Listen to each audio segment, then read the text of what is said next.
Hello, everybody, and welcome to episode number 101 of the Whitey and Will Sports Show. Today is Sunday, February 4th, and we've got, I think, two big things that we're going to be hitting on in this show today. First of all, the always anticipated St. Anthony T-Town boys game was this past Friday night, and we were both there to witness that one, and we'll have a lot to talk about with that game.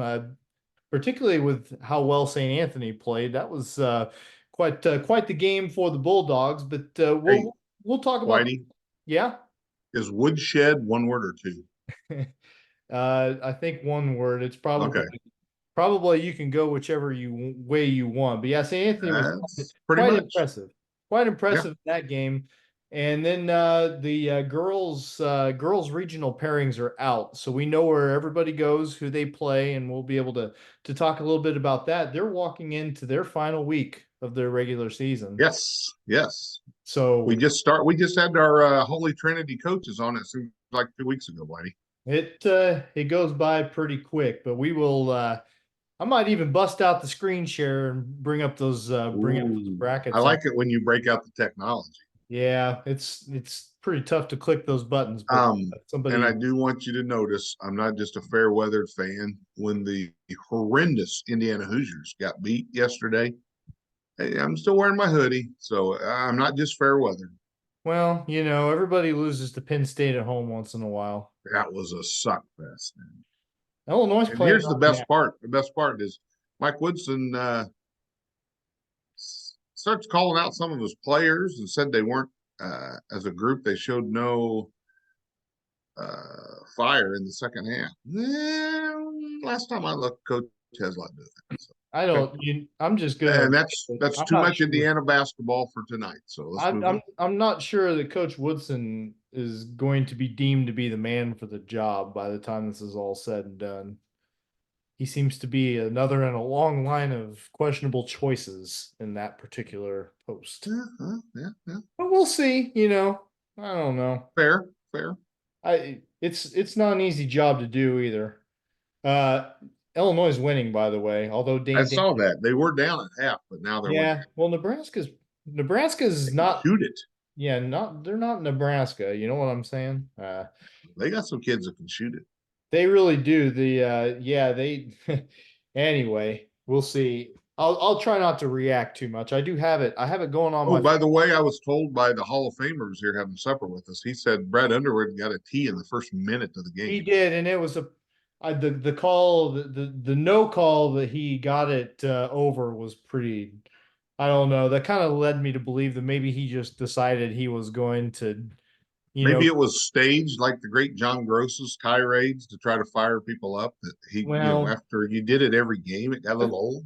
that's the only thing I could think of because it was a Okay, fairly non-objectionable no call. Anyway, man, there's that's too much time. Too much way more college time. equipped than us to talk about this stuff. But what we are equipped to talk about is St. Anthony beating T-Town 55-34 at the Enloe Center Friday night. A game that you and I talked before that one, and I said I can only see one of these teams winning in a blowout, but I don't really expect it to happen.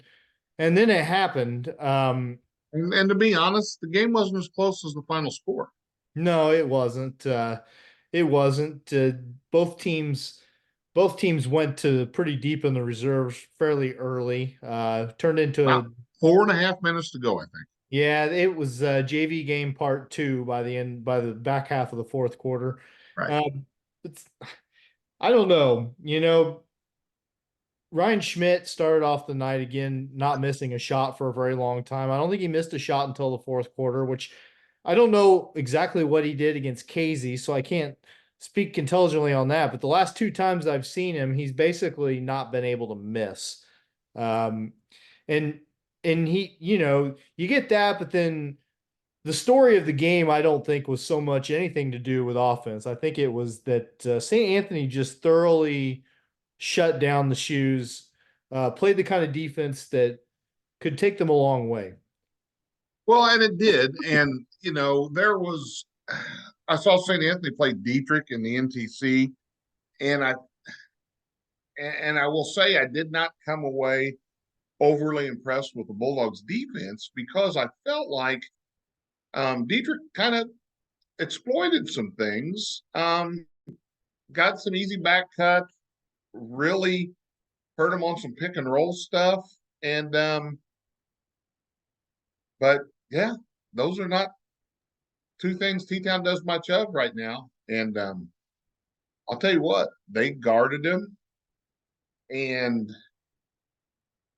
it just, there was no, Mitch Custer hit a three fairly late in the second quarter to get them to 9 points, or they would have had 6 at a half and scored the first bucket of the game. But don't get me wrong, defensively, I thought St. Anthony did a very good job.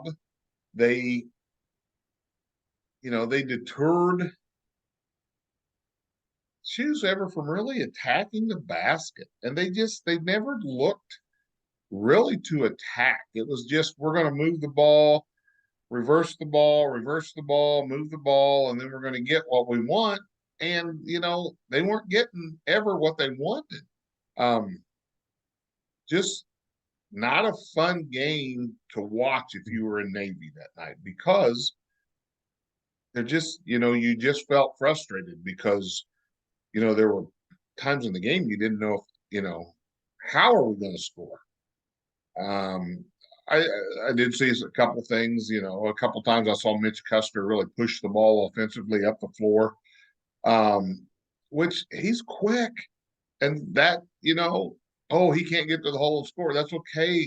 A lot of times now that will open up some secondary things because people got to help, and you can get some good quick looks, but you got to be willing to do it. Big point in the ball game, which really resonated, was Derek Gass got Garrett Gass, he got a second foul early in the came to the bench probably 4 minutes to go in the second quarter. I'm guessing. I didn't look at the time. Maybe been a little earlier than that. And then their next possession, I think they ran about a 30-second possession. And I was texting with somebody back and forth at times, and I didn't feel like during that possession there was anybody looking to score.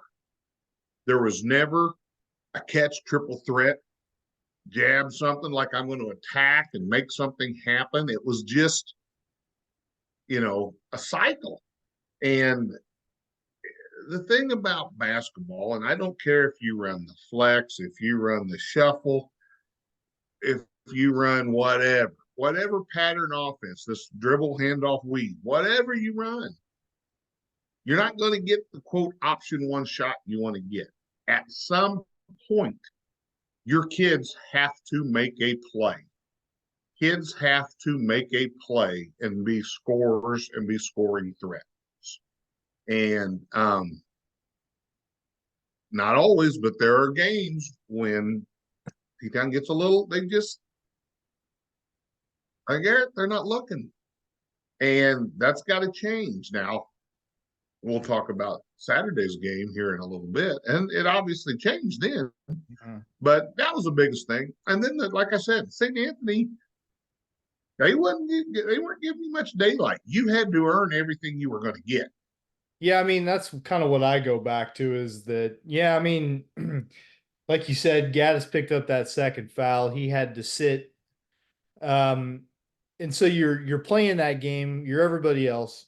The one guy on your team who is most consistently willing to do the things that you just talked about is on the bench, and that's not what you don't expect that, right? Like and every time he touches the ball, Whitey, he's looking to find a way to attack, to do something, to create, kick it to somebody.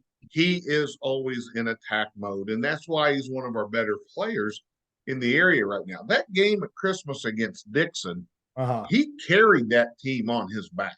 Right. When he fouled out in that late second or third overtime, they almost had to carry him off the floor. He was so exhausted. because of how hard he worked, not only on the offensive end, but on the defensive end. He's guarding their best player usually. And then he had to turn around, play another game after that. Yeah, the next day. And he didn't have much in the tank for that one.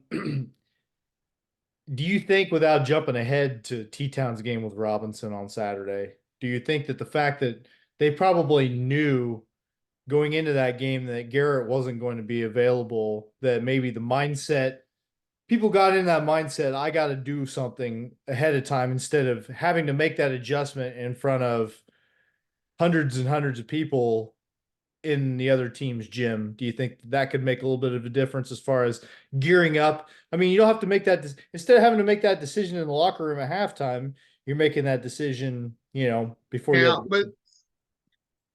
and I kind of go back to my conversation with Lori Thompson after the T-Town game. At this point in the season, we were talking about their sophomores playing like sophomores, so they shouldn't be. At this point in the season, yeah, either your kids are going to be able to step up and play or they're not. Now, for example,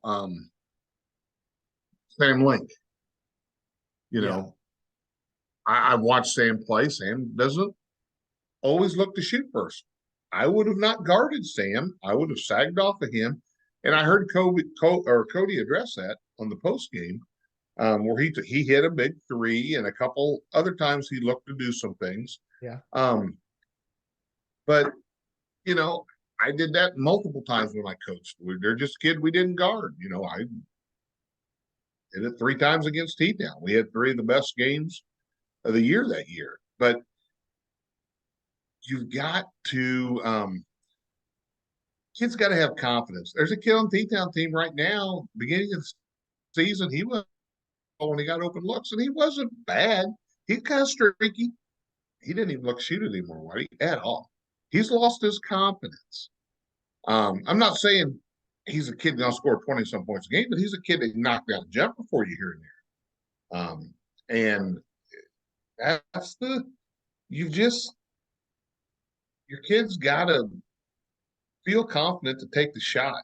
I mean, again, I was a coach that I kind of wanted to see 70 attempts a game. I mean, give me margin for error, a lot of possessions, a lot of points.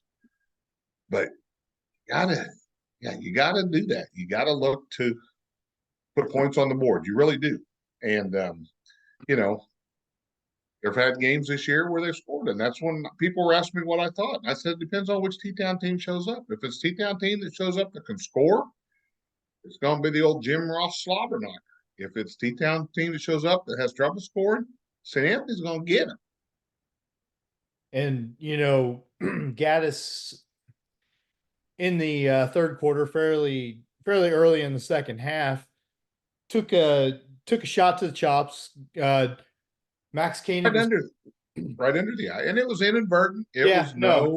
He's just cleared out space. He just turned and cleared out. Garrett was I don't think he even. I'm not sure he even knew Garrett was behind him. I don't think he saw him, to be honest. Yeah. But I mean, Garrett, he looked a little shaken coming off the floor. Didn't look very steady. They got him to the bench and they got him checked out. And Chet actually said during the post game interview that he had the option after the trainers had met with him that he could have used Garrett, but just the game was out of hand and didn't see the point in it. And I was told once he got on the bench and got some water and sat there for a few minutes, he started answering every question the way it needed to be answered. But he didn't. He didn't come back in. You wouldn't put him back in. No. That's just. I mean, Chet cares about his kids. He's not going to run a kid out in that situation in that type of a ball game. And I could tell. I know what kind of competitor Garrett is, so I know he's dying to get back in the game, but he's also probably dealing with, he's still got a bell ringing, is my guess. Yeah, but and on the St. Anthony side, you got to give him a lot of credit. I mean, you talk about Ryan Schmidt scoring the way he did. Colin Westendorf hit a couple threes at big times for him. Yeah. Faraday got some buckets. Hatton there was one possession Hatton somehow came up with a rebound. It was, I think, two Teton kids had it, and then they bobbled it, and then he just ripped it away from them and stuck it back in. Reversed But it, that just right? kind of how he reversed under the basket, a little spin. I But mean, that just things worked for St. Anthony well all night, and Teton was playing in mud. Is really how the game looked. I mean that's the thing that when I start thinking about how good St. Anthony is, and they're awfully good, is that you know how good Ryan Schmidt is at this point, okay? You know how good Colin Westendorf is, and you know how good Brock Fearday are, okay? Everybody talks about those guys. But where I think that they set themselves apart from a lot of 1A teams is the fact that they're they're 4 through 7 and maybe even 4 through 8 or 9 are just they could just beat you so many ways that Right. some they're not just space fillers. Some teams Right. Yeah. they've got pretty good guys at the top, and then they just fill they've got space Well, fillers out there. They've got you got ball. Hatton and Drew Hall come off the bench. A lot of times they'll come in about middle of the quarter, replace. They almost They'll come in for always, Koenig and yeah, Unlink. they almost always come in about that 3-4 minute Yeah, mark. about the 4 minute mark, and give them a third look, and let's see which of the rotations is kind of working. Mm-hmm. But you got Brent, you got Lauritsen, you got Faraday. That's probably the next three off the bench. Now Cody's tightened his rotation up. It's Yes, getting near the yeah, end of the year. Those minutes aren't as plentiful as they have been. However, those three all do a pretty good job of guarding. yeah. I like the Brent kid just because he will flat get down and get after. I mean, and those kids aren't afraid to get on the floor, but I just kind of like he plays with a little chip on his shoulder Yeah, I defensively. mean, none of them are liabilities, and No, really, boy, you get to 9, 10, 11 on a 1A team, you know, most most of them are it's an emergency type of thing, right? Like right, right. At I least mean, in a game that's close. No, you're right.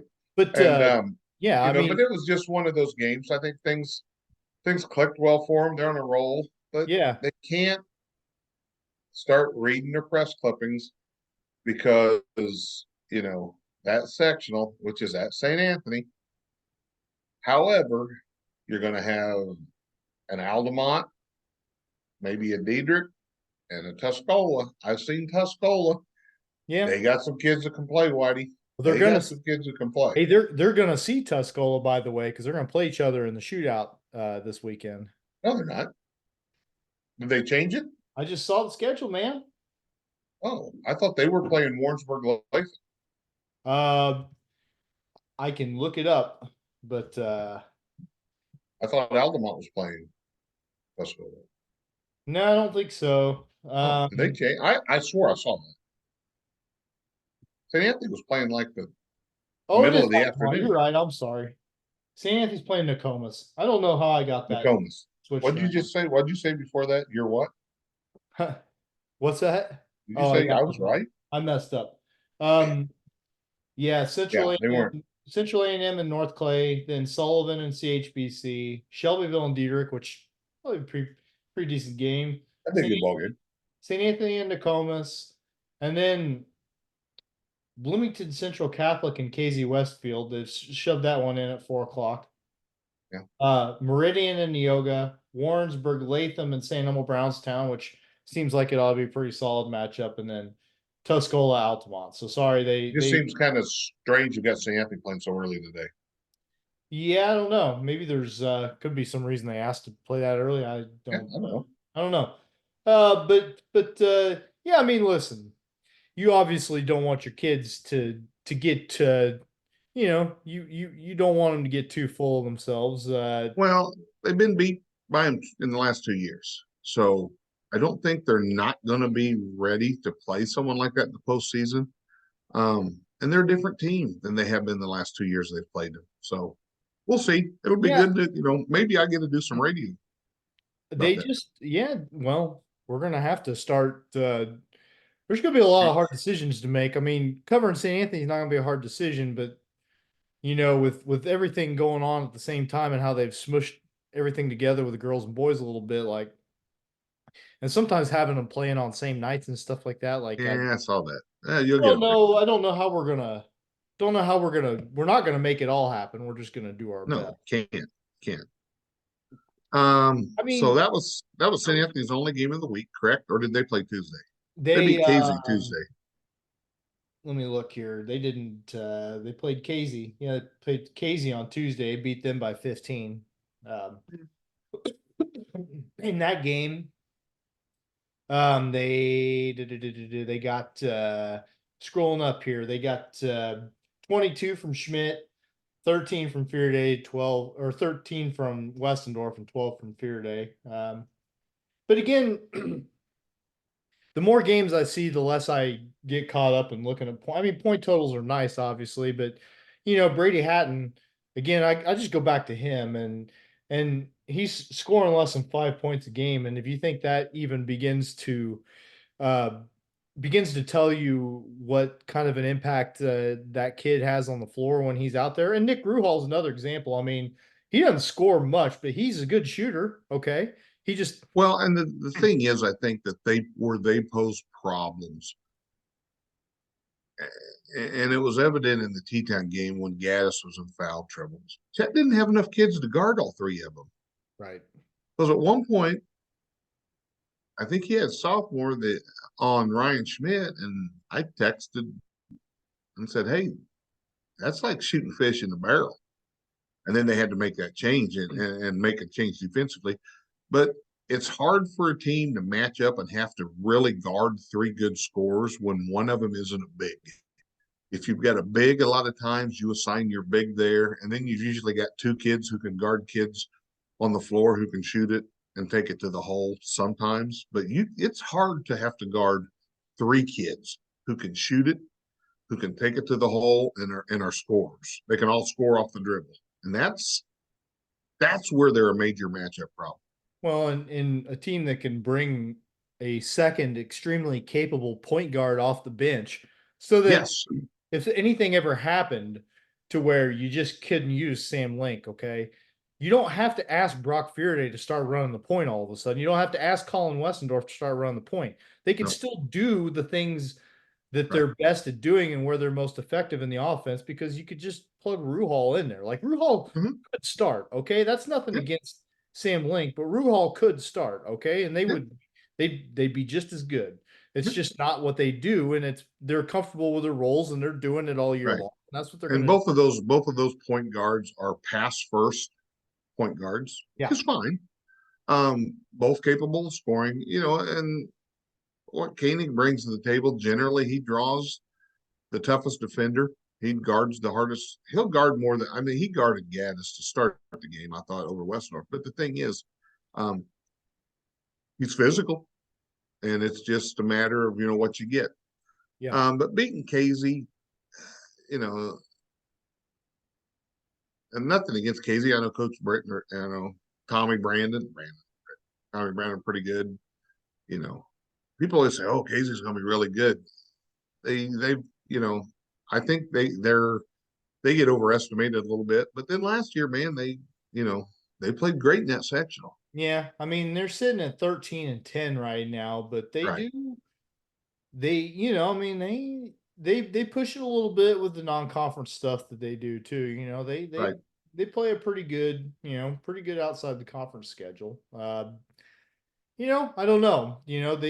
That T-Town will play them this week, so I'll get a chance to see them in person. We'll Was that hope that, Tuesday?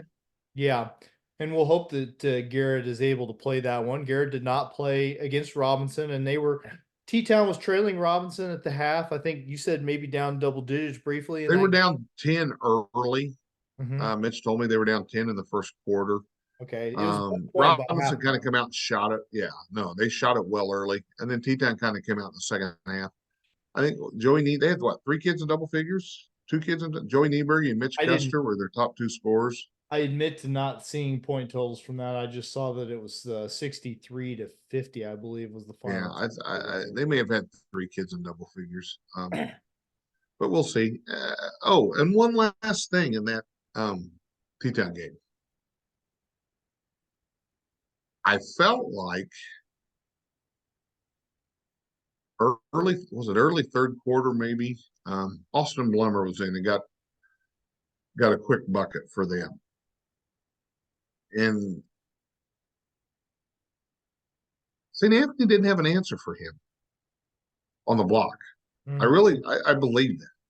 I felt like when they played Tuscola, he got the ball on the block a few times, did that little baby jump hook, and I didn't feel like they had an answer for him. And I think sometimes you got a big kid sometimes who can score just because he's big and strong. Maybe give him a little more of a look-see in those situations because, and again, there's a lot of factors that go into it, but yeah, he looked like. And I know when he caught that first bucket, Cody started talking to his assistants quite a bit for a minute. And then, it probably, then, like I said, everything passed. But I think that's a kid who could possibly help them down the road too, just because he's big and strong. So, all right. So then let's move on. Yeah, so they've got Casey this week, T-Town does, and then their shootout is Saturday, and they'll have normal U-High there. So they got Danville Wednesday. Is that right? I think that's that makeup for that ice or around the ice that's Tuesday. Right. Danville had no school, so they had a no school, no play. So they got 3 games this week. I hadn't seen that they were rescheduling, but you're right about that. So Danville 9-15 so far this year, and U-High is 18. That's a rematch from the Bates Diop game in the super sectional, which I had a really good seat for. I did too. I was courtside. Other than about 4 minutes in the fourth quarter when I was in the hallway with the kid trying to get him where he could run again and get back in the ball game, and I came back and I said, "What the hell happened?" Because that game went controlling the game at that point. That game went down. That game. You had 2 6'9", 6'10" kids. Keita Bates Diop, who eventually was a Big Ten Player of the Year. You had another 6'5", 6'7" kid, probably another 6'5" kid, and a really good 6'2", 6'3" guard. And Shoes had them beat with a 6-foot center. Yeah, you guys were kicking their butts for a while there, and after all that, after losing that lead, ran the perfect play to win it. Great look. Andy drew up. I'd never seen that play before. I don't know where it came from. He drew it up, and the ball rolled around on the rim like an egg and then fell off. Anyway, that's that for them. We mentioned St. Anthony playing Nokomis on Saturday. Before they do that, they will have a trip to South Central on Tuesday for a conference game, which they should probably take care of business there, I would think. I got a chance to see South Central a little bit at the tournament, and I like the way they play, but St. Anthony's just got a lot of horses for them. A lot of weapons, Whitey. They got a lot of weapons. Yep. Yeah. As far as if I just stay on NTC boys for just a minute, there's going to be St. Elmo Brownstown and Altamont will get another crack at each other on Friday. That could be that's at Altamont again, so that'll be an interesting one. Altamont. Carr was at that game Thursday night, and I was trying to figure out what he was doing there. Now I know they got St. Elmo Brownstown. Hey, we'll talk about that girls game in a minute. So. Yeah, we will. Yeah, so I think that's. I did want to point out Diederich got another 1,000-point score this week. Landon Keck went over that mark. Yeah, so I saw that. They've had 3 guys do it this year because the Westendorf kid, Lucas Westendorf, did it already, and then of course Caleb Gephardt did it already. So yeah, that's fun for them. Diederich, they played St. Elmo Brownstown on Tuesday night, and what I thought would have been a pretty good game, and came out and kind of blew their doors off in the first quarter and ended up beating them by 19 points. So Diederich they're rolling right now. They're playing good ball. Not a team I'd want to run into in a regional either, I don't think. So, let's see here. Real quick in the Apollo, went and saw Effingham play Mattoon Thursday, and Mattoon got them by 22 points. I haven't actually seen how Effingham did against Mahomet. Got Yes. beat. It was a close ball game. And then in the second half, just all of a sudden, it was fairly close at the half. And then I was told in the second half, just all of a sudden, Muhammad just kind of scored at will and ended up getting the running clock in the fourth quarter. Yeah, I was gonna say it ended up being a 33-point game. I did notice I took a peek down the scores table Thursday night whenever I was over at EHS and saw Morgan Wilson down there in some capacity. I wasn't exactly sure which duty she was. I think she was keeping the scores panel. So that's the least important thing that you're doing. So that's a good job for her.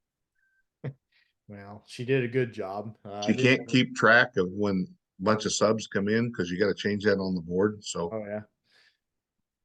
Well, that's a nice feature for gyms to have, though. I find myself I missing it like when I that. go somewhere Yeah. that doesn't have it. So, a couple of conference games for Effingham. They lost those. They go to Charleston this week. They play Alton at the shootout at T-Town on Saturday. And that'll, just knowing nothing else, that's probably going to be, you know, a challenge. Alton, I think that'll be a tough opponent. yeah, I mean, they're 15-11, but I know they're playing who they have to play on a year-to-year basis. So Right. that's Effingham's week. As far as the Effingham girls go, let's see. They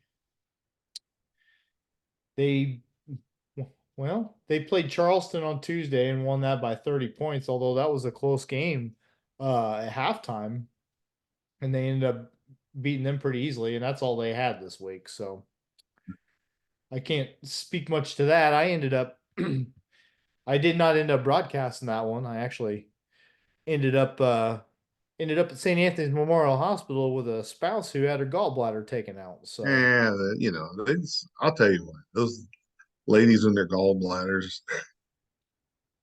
man, At least you didn't end up in Springfield.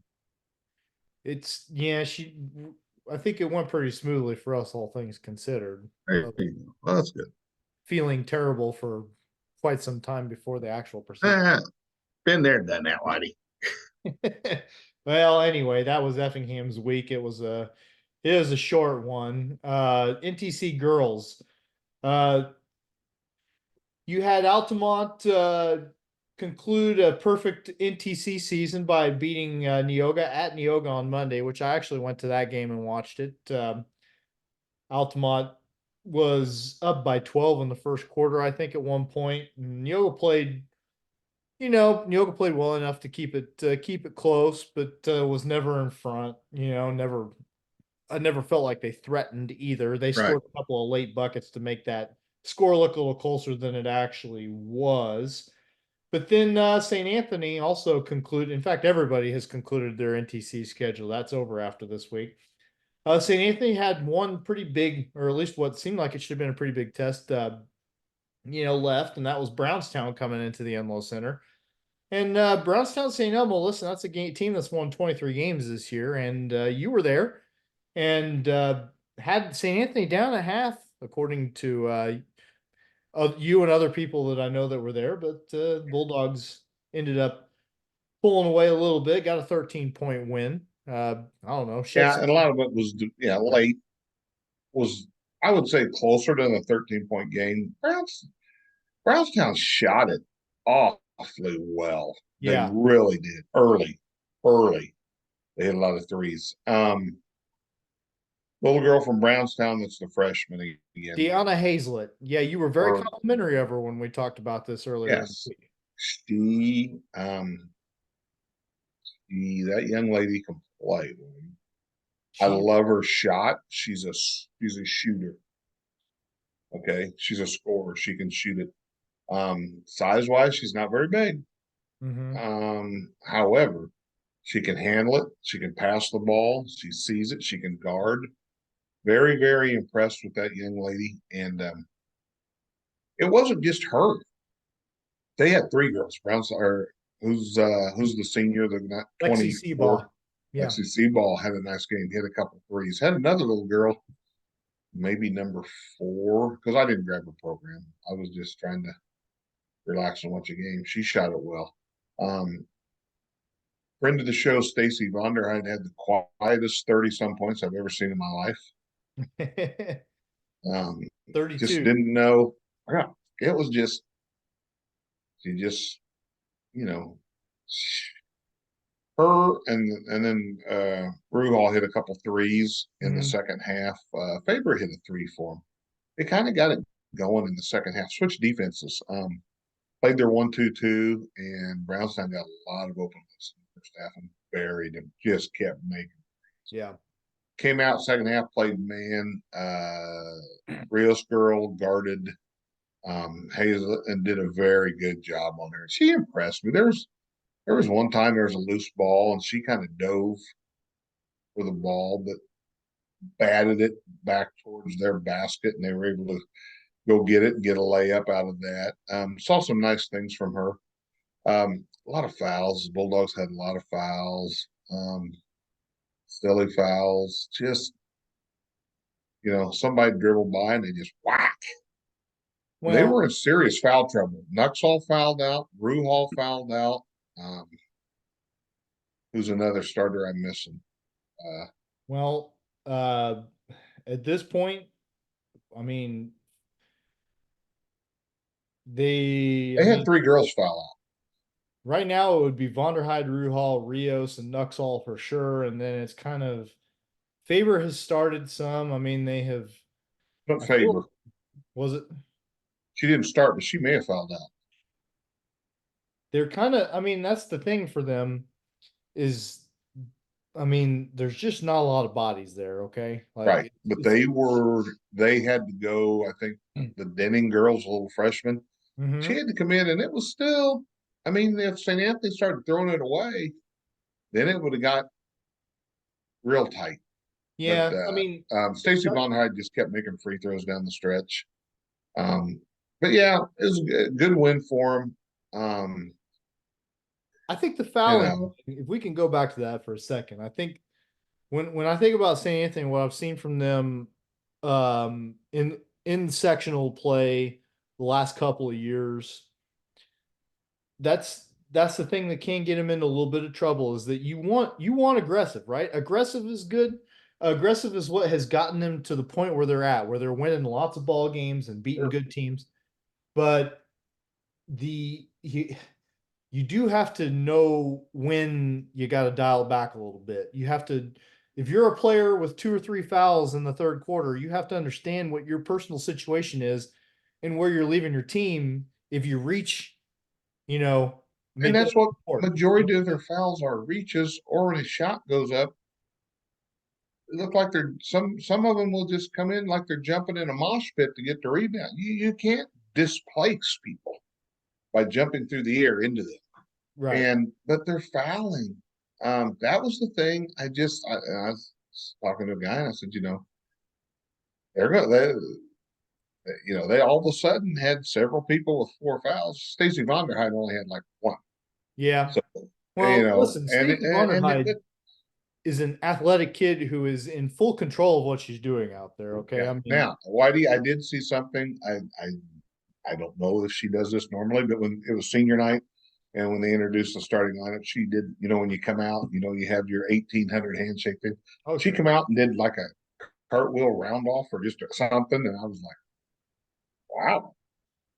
So, she can be a cheerleader too. Showed a little more skill set. Gymnast, yeah, Yeah, it was, I mean, that's the thing. I was impressed with her. She was the glue that game.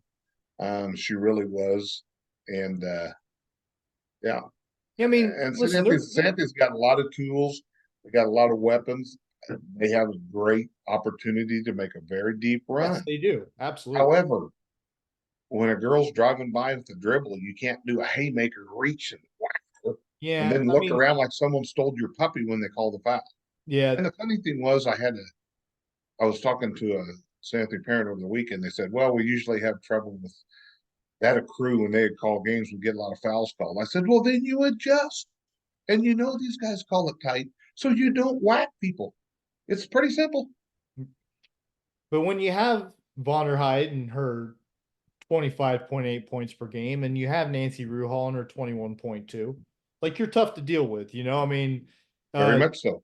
And they have every opportunity, every possibility to make a deep run. I I believe they can.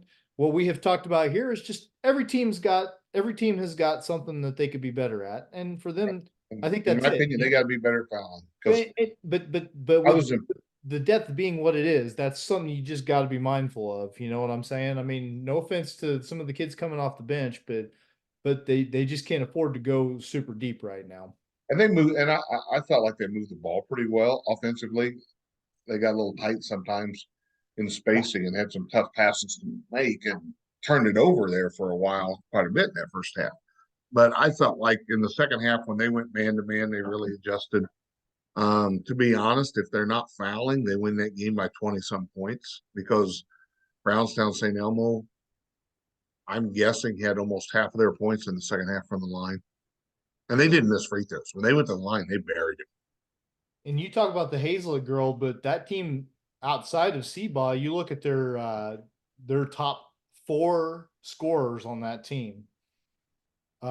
Two freshmen and a sophomore, and then Seaball is their second leading scorer behind Hazlet. So, And I'm wondering if number 4 was a freshman. She made some nice threes too. well, yeah, probably Danica Ramsey is a freshman. She scored 12 points in that game. She doesn't always put up those kind of numbers, but she's Right. capable.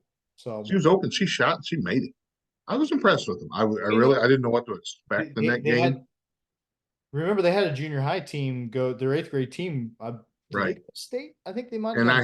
I had a parent tell me that a freshman parent tell me was sitting by near me, and she said, "Yeah, they demoralized us in eighth grade." So, but I didn't know anything really about them. I had heard some of the names, but I did walk out of there very impressed with Miss Hazlett. Well, She, she will be a force moving forward because she does a lot of things very sound mechanically. so real quick, we didn't hit on T-Town girls yet, so let's do that, and then we can Okay, jump back into the 1A girls. basketball conversation. Yep. Uh, T-Town's girls, is this right? They played just the once against Mater Dei this week. Maybe. They played Mater Dei Monday, and I mean, listen, lost by 7 to a pretty good Mater Dei team. You know, Yeah, Mater Dei and Central are both really good. And and that again, Mater Dei team that, by the way, beat them by a lot more back at the early point of the season. now do they play? Did they play Bloomington Central Catholic this Saturday, or is that Friday, or is that this coming week? Uh, I don't, I don't see it on here. Oh, Let they me- used to play them at Parkland. Maybe yeah, they don't do that anymore. well, you know, my I have missed a few things on my spreadsheet, so now I want to double check. Central Catholic, oh, they did play Central Catholic. That was yesterday or Friday, and lost that Right. one by 12, Okay. 50-46. So Okay. Central Catholic having another real good year. They're 22-6. Yeah. Well, and again, Lori's schedule for girls' schedule pretty freaking tough. Yeah, they got Neoga this week. Um, they lost to Neoga at Neoga last year. I'm not sure this year's Neoga team is, going to do that to them, but we don't know. I don't know. Yeah. And they're usually kind of ready for those games when they come around the next year. Yeah. Well, you've mentioned it, and if you're going to get Lori's team, do it this year because They're young, but they're gonna be back. They're good. They got some yes, good young kids. They just have to take that next step. they're 17-11 too. I mean Yeah. but they're they're going to have a tough draw if things play out and they get to the regional championship. We'll get to that in a second also, but Think there's it's any revenge factor and potential that matchup? we'll get to that. All That right. whole town will be there to witness if that happens. Probably would anyway, right? I mean, Yeah, they're right. All right, so let's get to it. Um, we'll start with 1A. And I'm going to attempt to. You're gonna do the screen share? I'm excited, Mike. Yeah, let's see here. You just gotta click the right button. All right. You see that? Oh, I got it. Okay. So most of the 1A teams that we're concerned with are all feeding into this Central A&M sectional. And of course, here's St. Anthony. They got the number one overall seed. They got the number one seed in their subsectional. And so they'll play either Cowden, Herrick, Beecher City, or Unity Christian. It used to be LSA. If you're wondering what is Decatur Unity Christian, they used to be LSA. Um, I'm just going to tell you right now, every NTC girls team in these first round matchups is going to win them because there's a pretty big difference between them, in my opinion. Really? So St. Anthony will have to play CHBC in the first round. Now, if things go according to seedings, you get to a regional championship at St. Anthony, by the way, Right. against Central A&M, which they're pretty solid. I mean, that could be a pretty good first test for St. Anthony if they get to that point. I don't want to sell anybody short. I don't want to assume anything, but just looking at the seedings, we're going to kind of assume that those are the favorites and move on. And then down here, don't know much about Salt Fork. Don't know much about Arcola. I've heard tell from people who have seen Arcola that they're a solid team. So, that could be an interesting sectional semifinal. But down here, you're looking at you got Tuscola as the other number one in this sectional. Now, did Almont beat Tuscola girls earlier in the year? They did. Okay. They did. I thought they did. Okay. But Altamont ended up getting a 2. And does it matter much? Probably not. I don't know. They'll Neoga could get another crack at Altamont, at Diedrich, if they can get past the Cerro Gordo team. Neoga only got an 8 seed here, maybe a little lower than I would have expected for them, but kind of they have played down the stretch. Haven't won a lot of games, so I could see where people might see them a little bit lower. You got Diedrich against Red Hill. Diedrich ought to win that. St. Teresa's pretty good though. So if it all goes according to plans, then at that Diedrich regional, then you could have an Altamont and St. Teresa matchup for a regional championship, which could be, pretty interesting game. And then of course, Tuscola and Tri-County over here at the Okaw Valley Regional. That's if the seedings hold, that's what you get there. And you have the potential for a sectional semifinal between Tuscola and Altamont. Yeah. So you could potentially, if you wanted to prognosticate, you could have a Altamont St. Anthony sectional championship. You could. And you could. Listen, that's certainly a matchup that would be plenty intriguing. Our area would like to see that, although I'm guessing that there are people from our area who would like to see their respective teams pull off some upsets and keep that from happening. But right. It's a distinct possibility, and one of those games that, despite the fact that a lot of things are up in the air as far as what we'll be able to cover and what we won't, you would be on the radio. The radio station would probably find its way to that game. That's all I'm saying. All right. That would be, and so that's regional quarterfinals all start Saturday, and as you see here, higher seeds get to host those. So like CHBC will get a home game. Windsor Stew, they'll get a home game. They'll win that.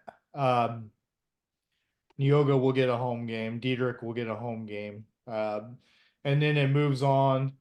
Sectional or regional championships. Most of them are Thursday, the 15th, with the exception of this one here. Oh, that regional's at Okaw Valley. Okay.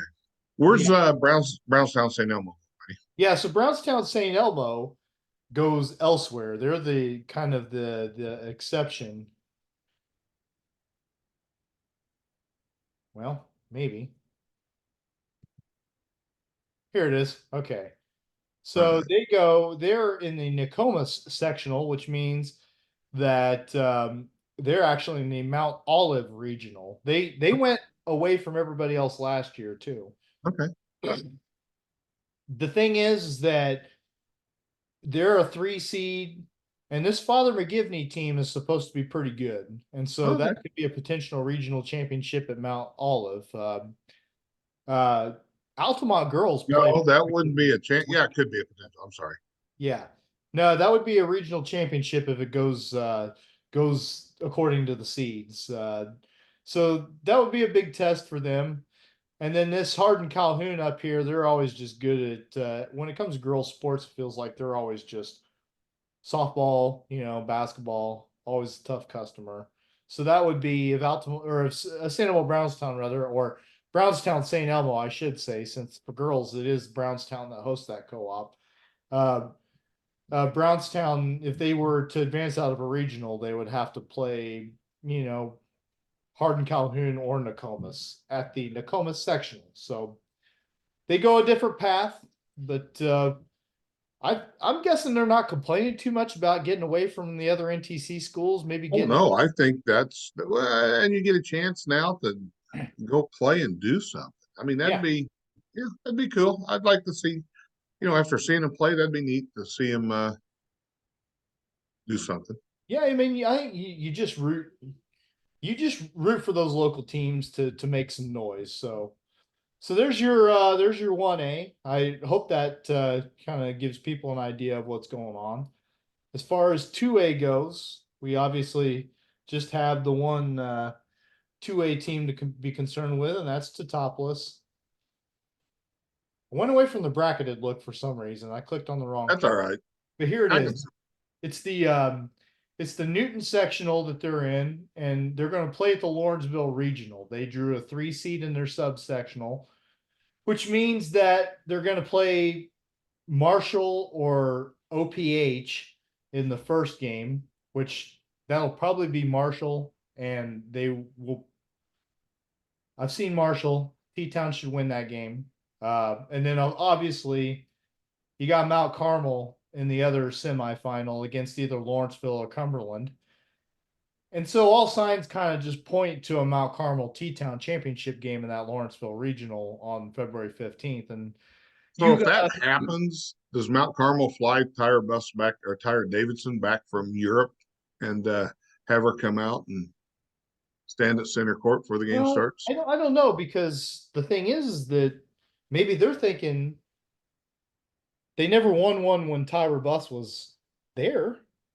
So maybe you don't want to have her on the premises. I even heard people say, well, the state should change the path because they need to see Tyra in the state tournament. Well, she was really, really good. And she Yeah. was a really, really good college player. But yeah, You her got teams that her are in front of you. all four of her seasons ended by the same team, and I know they were frustrated. Yeah, I mean, that's just what T-Town does to people, though. And you're gonna have to, if you want to win a title, you got to beat them sooner or later. Yeah. So whether that's in a sectional or a regional or at Redbird Arena, you're gonna have to win it. So just do it. You know what I'm saying? Uh, so that's T-Town's path, and then I shouldn't have scrolled away from that so fast.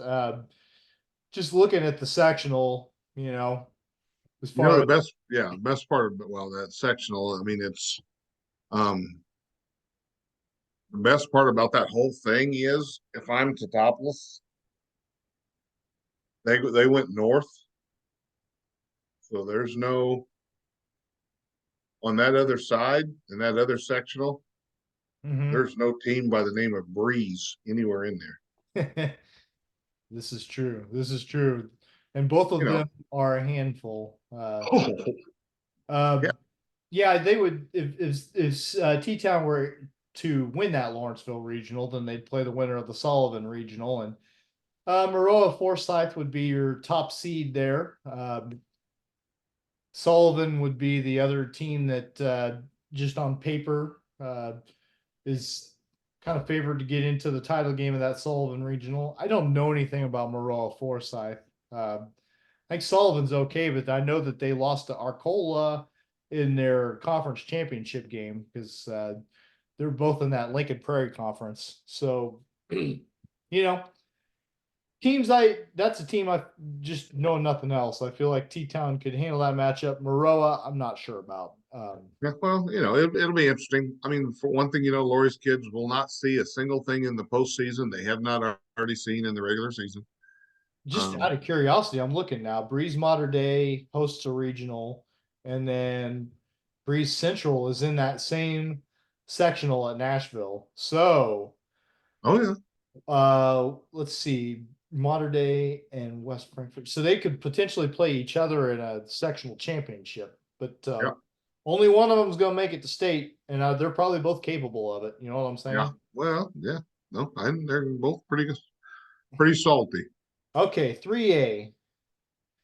I'm going to stick with this look. I went with the brackets for 1A, but I think I like this better. Probably should have done that for 1A. There you go. FEM section. There you go. Effingham's hosting a sectional. Okay. But first things first, they're going to go down to the Salem regional, where they are the top seed. They got a 2 seed in their sub. And so they're on a collision course with who got the 1 seed? Scroll down to Waterloo. That's where your 1 seed is. Mount Vernon. Mount Vernon. Okay. Now Effingham played Mount Vernon this year. And let me go back and look real quick. Because it's been a minute. Beat them by 2 points back on November 30th. Yep. So, you look at this and they have not played Bethalto, correct? No. T-Town played Bethalto twice, lost split with them, and beat them the second time. Beat them down at Highland at the tournament.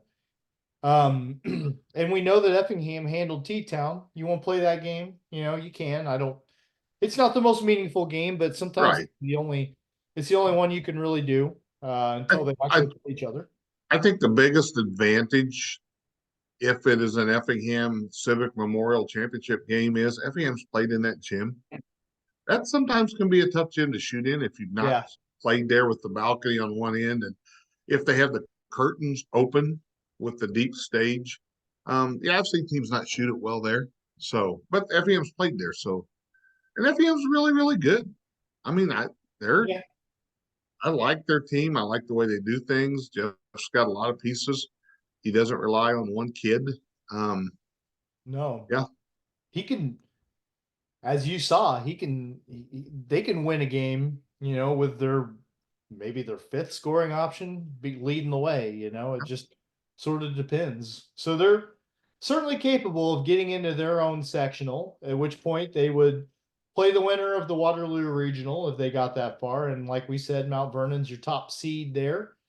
On the other side of things, you got Charleston hosting a regional. Highland is there. Now that's interesting to me and I guess that's just because of this. You could shed some more light on this to me. Highland goes north. Effingham goes south. Is that just because they have? Well,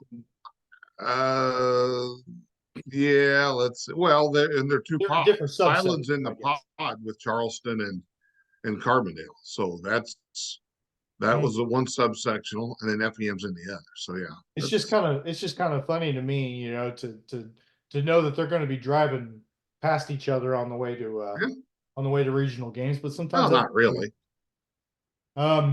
Boy, you look at that Charleston regional, and Matt Toon is a 4 seed. I don't know.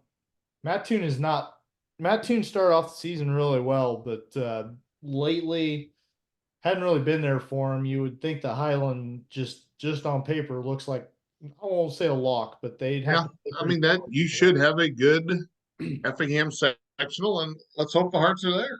Yeah, and looking at the Carbondale regional, I can't speak intelligently on any of these teams. So, So there you go. That's you could potentially have an Effingham sectional with Highland, I don't know, Heron or Freeburg, Effingham, and Mount Vernon, and that would be solid. And you want to know something? There's no reason that Effingham couldn't win that. Yeah, no, I agree. I'm not going to say I expect them to. I'm not going to put any odds on it. I'm just going to say They can. I believe in them. I believe in their capability of doing it. And that's as good as Effingham is year in and year out. Making a 3A sectional is not an easy thing to do. It's just not. No, it is not. So even though you could look at you look at what Lori has done, and I don't mean to compare the two, and I don't mean to try and say one's better than the other, but Lori at Thompson at T-Town has won a bunch of regionals, and Jeff Jeff Schaefer has not won nearly as many regionals. But listen, Jeff's had some really good teams that just by product of again being 3A, it becomes increasingly difficult to win that regional. Right. I just wouldn't compare the two that way. If I was going to try Right. to compare them, I wouldn't look at regional titles and say, well, there's your proof, because I'm not sure. Well, but the only way you can quote compare is you look at those two head to head. T-Town's probably got more wins. Yeah. Yeah. When they go head to head. But that's usually a really, really good ball game when they do. Yeah, and it's a small sample size over, No, oh, I agree. I wouldn't really want to try and compare them too much though, because most schools would be they would love to have either one, you know what I'm saying? Yep. So, Oh yeah. by the way, Illinois beat They Nebraska won by 3. overtime. Overtime. Yeah. I saw a final already. Yeah, 87-84 in overtime. Oh, it went overtime? I didn't see him say overtime. Damask had 2 free throws that could have put them ahead by a point with 3 seconds left, and he missed the second. And so they had to play overtime. Huh? I think you take that. You take a win, you just take the win as you get it. That's what against the Nebraska this year, you just got to be happy to beat them. So, one thing I don't have to do this year during March Madness? What's that? Try to figure out how far I take Indiana in the bracket, because they ain't going to be there. Yeah, I saw a chart that had Big Ten teams' chances by percentage of making the NCAA tournament. And it's kind of funny because it was a bar graph, right? And you had a handful of teams at the top where their bars were all the way across the page. And then a very distinct cutoff where all of a sudden you're talking about 1% and fewer chances. And Indiana was they were not in the top part of that. Neither was Iowa either, which brings me a little bit of personal joy. Indiana beat Iowa. That's like they beat Iowa. Iowa's not that's good. And I don't care about Iowa doesn't have any Murrays on their team. I don't care about the Iowa stuff for the reason that a lot of Illinois fans do, because I'm not really old enough to care about Deion Thomas that much. I just don't like Fran McCaffrey. I just want all the bad things to happen when he's coaching. You don't like Fran. Not a fan. Not a fan of the Fran. Understandable. Well, we've been going about an hour. I can hear my kids out there in the hallway about ready to kill each other, which is always a good sign that I probably need to. Nothing wrong with rambunctious kids. Now when we're done, I got to go sit and listen to the Grammys. Yeah, well, you win. You win. You don't have to do anything, Mike. Well, yeah, I do. I'm not ready to go to bed yet, so that's the only other option. I just feel guilty because the aforementioned gallbladder surgery that happened this week, I don't want to leave this for anybody else to have to deal with for no. But yeah, so again, girls regionals, 6 days from today they'll kick off. And they'll play their championship games the following Thursday. And guess what that means? That means that we're going to have boys regional pairings to talk about next week. We may get Aaron Britton on next week briefly, just talk a little bit about when the pairings come out. I'd be all for it if we can swing it. I'll see what that means that it may not be Sunday night when we talk. Sometimes that doesn't work the best for him. We'll see. I'll reach out to him. But he likes being on our show, though. Well, that's good, because I've followed him on Twitter, and he's had different things interviewing this year. But I think we may be his favorite. But when he comes on, that gets people's attention too, because yes, it does. Well, and something that I have seen this year, Mike, that I don't know that I've noticed as much in previous years is that you notice media outlets citing his rankings when they quote him now in his rankings. Yes. Yeah. And they should. He puts in enough work. They might as well. And nothing against the AP rankings. And I know that there are people who go to a lot of trouble to get information and compile the AP rankings. But there are also people that don't. And the problem is that and they have the same vote. Yeah. And so I just like what Aaron does. It's not based on anybody's personal biases, you know. No, he doesn't have a dog in the fight. Yep. And No, so he does a good job. I'll text him this week. we look at them both, and guess what? St. Anthony's number one either way you look. So, you know, and I think for good reason. You know, I mean, I don't purport to have. I've seen Tuscola, you know, which is another top ranked team in the state. It'd be a good game between them, but if they played 10 times, I think I'd probably give the Bulldogs the edge as far as maybe getting at least 6 of those victories. Bulldogs have more scoring options. Mm-hmm. Not to say that if they meet in a sectional, nope. that St. Anthony's a lock, but like I told Cody after the game Friday night, I said I just you know, the way you guys are playing right now, I wouldn't ever pick against you no matter who you're playing against. Probably their 2 biggest games, 3 biggest games late in the year, the NTC Championship, KZ, and T-Town. They've won them all by double digits. Yep. That just kind of shows you kind of where they're at right now. Not to mean that they're not capable of Ryan Schmidt not throwing it in. Boy, he's shooting at a big bucket right now. He really is. It's the kind of shots he takes too, because it's. Well, and here's the thing: he doesn't lack for confidence. No, he does not. That's the Schmidt blood in him. Trust me. I speak the truth there.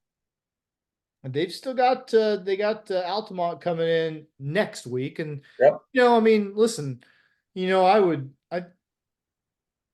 Altamont's always up for that game. That's all I will say. That's a big game. And they've got some guys who will certainly be ready to play it, and they will not back down. No, they will not. They will not. I like Altamont a lot. You know, I don't think Altamont's as skilled a basketball team as they were last year, but that doesn't mean that I don't enjoy watching them play. And like I said to Matt when we talked last week, I think Caden Miller, probably if I had to pick one guy in the conference to just watch him play, it might be him, because he's just I don't know. I just admire the way he goes about his business. He's and by all accounts, like Matt said, a really good kid too. And that always helps when you know that about them. A lot, I guess. All right. Let's call it a week. Good luck to everybody in their games this week. Good luck to some of the girls' teams that will have played a regional game by the time we reconvene. Like I said, I really expect all of our NTC girls to win their opening round matchups. That's my personal expectation, but you never know what'll happen. But hopefully we'll have another week to talk about every last one of them. And in some cases, I still feel like it's going to be weeks plural before we're done talking about. You got, as our first guest of the show so eloquently said, there's always a team in the area making a deep run. Yep. Agreed. All right, Mike, take it easy. Enjoy those Grammys. See you, Whitey. Later.